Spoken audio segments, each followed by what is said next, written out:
Assalamu alaikum wa rahmatullahi wa barakatuhu. Always remain open to learn new things. If you don't learn, you don't grow.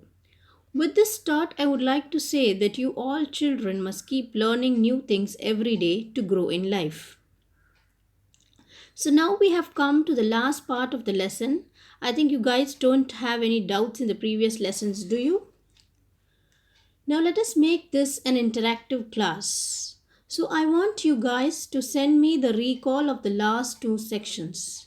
So just stop this video, go back to the voice recorder and send me the message of the recall of the two sections in the group. As only 4 children are active in the class, I want Adnan and Arif to do section 1 and Asia and Arshad will be doing section 2 and other children also who are watching this video can try to recall the section 1 and section 2 and send it to me in the group. Okay children, yes. So what are you waiting for now? Just stop the video and go quickly. Just 4 to 5 sentences about the previous section is enough. Okay, just have a try. Okay, now I'm going to start with section 3. So the letter was over in section 2 itself. So now the author decides to meet Mrs. Jim McPherson and hand over the letter to her. So he leaves his house to the address given on the envelope, but when he reached the place, he could not find Connie there. He was being informed about where she was now, so he goes in search of Connie to another place and finally he handovers the tin box to the real owner. This was just a quick note about this section. Now let us read what is there in the lesson. Okay. Section 3. I folded the letter again and slipped it carefully back into this envelope. I kept awake all night. By morning, I knew what I had to do. I drove into Bridgeport, just a few miles away. I asked a boy walking his dog where Copper Beaches was. House number 12 turned out to be nothing but a burned out shell. The roof gaping, the windows boarded up. I knocked at the house next door and asked if anyone knew the whereabouts of Mrs. McPherson. Oh, yes, said the old man in his slippers. He knew her well.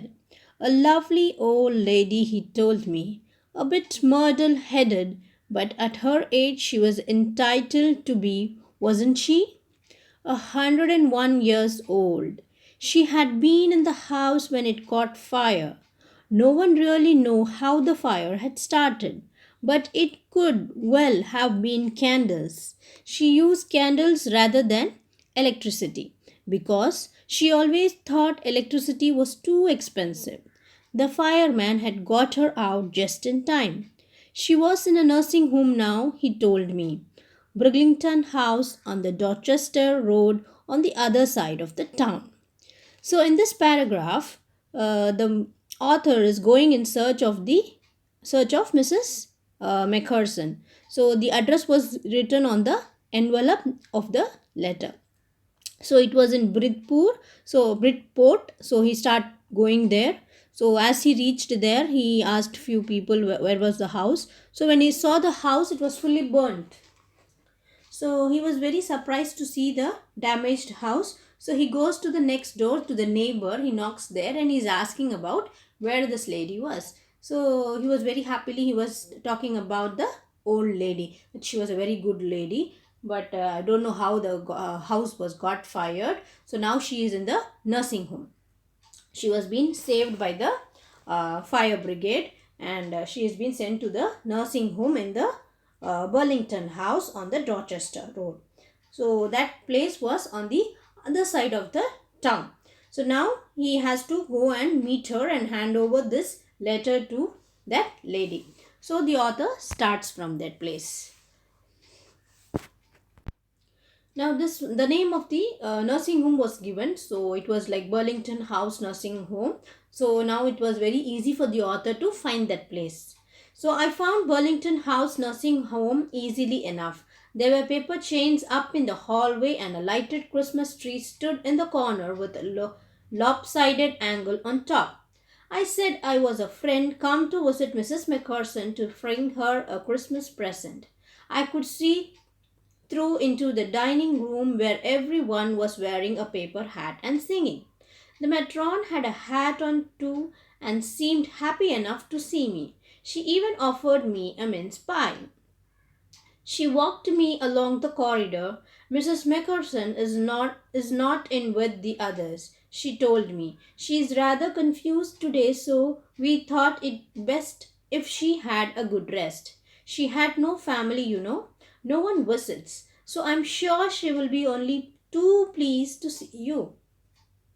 She took me into a conservatory with wicker chairs and potted plants all around and left me. The old lady was sitting in a wheelchair, her hands folded in her lap. She had silver white hair pinned into a wispy bun. She was gazing out at the garden. Hello, I said. She turned and looked up at me.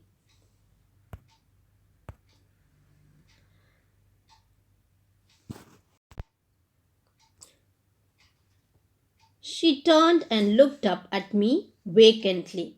So here in this paragraph, it she is the person has gone to that nursing home, and as he went there he saw a lot of celebrations were going on. The Christmas tree was there, lights were there, and they all were people who were there, all were enjoying their singing and dancing there. They all had paper hats on their heads, and they were singing and enjoying the Christmas Eve. So here, as he went there and meets the matron there, the head of that nursing home, she was also very busy playing and singing and dancing with them. He just goes and introduces himself, and he says that he wants to, the author introduced wants to meet the Mrs. Macpherson. So he's the matron, she told that the Mrs. Macpherson was not feeling well, so she has not joined the party. So she takes her to another room out there, and that room was filled up with a lot of pots, and so many things were there in that room, and with a chair there. So he just left her there. So as the author enters that room, he saw an old lady sitting in a wheelchair. So she had all gray hair, and she was sitting in a corner in a very sad way. Now she turned and looked up at me vacantly. Happy Christmas, Coney, I went on. I found this. I think it's yours. As I was speaking, her eyes never left my face. I opened the tin box and gave it to her. That was the moment her eyes lit up with recognition and her face became suffused with a sudden glow of happiness. I explained about the desk, about how I found it, but I don't think she was listening. So here what happened? He was he just saw that lady, and he wished her happy Christmas. Then as he wished, the lady started staring at the author. She was looking at him for a long time, and then this man he hand over the letter and the tin box to the lady. So once she saw that, her eyes started filling with water. So she was very sad now.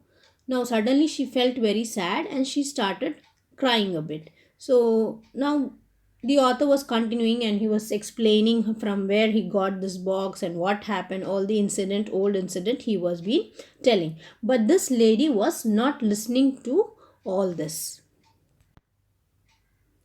For a while she said nothing, but stroked the letter tenderly with her fingertips.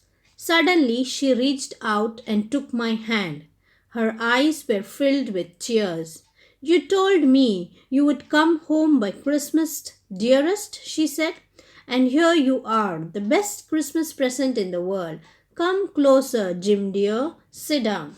I sat down beside her and she kissed my cheek. I read your letter so often, Jim, every day. I wanted to hear your voice in my head. It always made me feel you were with me. And now you are. You are back. You can read it to me yourself. Would you do that for me, Jim dear? I just want to hear your voice again. I would love that so much. And then perhaps we will have some tea. I have made you a nice Christmas cake, marzipan all around. I know how much you love marzipan. Michael Morpurgo.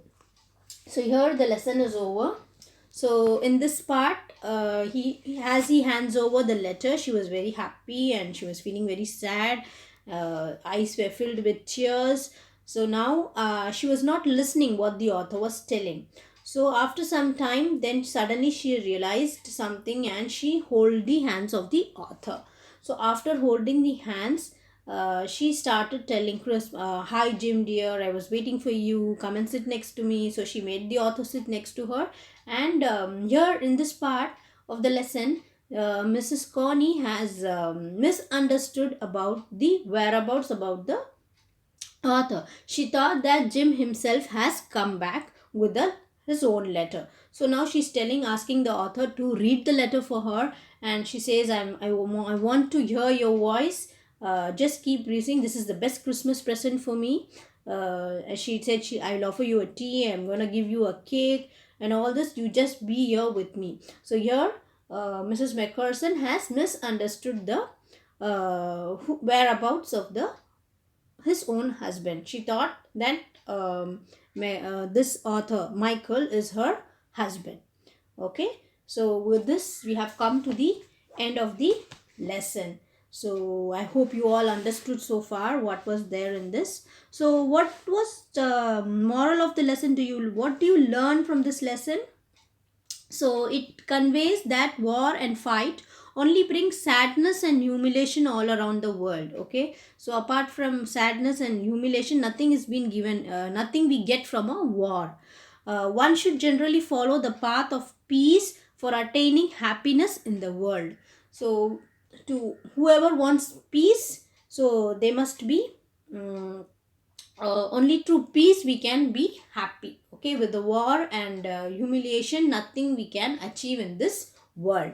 So the best Christmas present received by Connie was the letter of the husband from husband Jim Macpherson. Okay, okay children, thank you, have a nice day.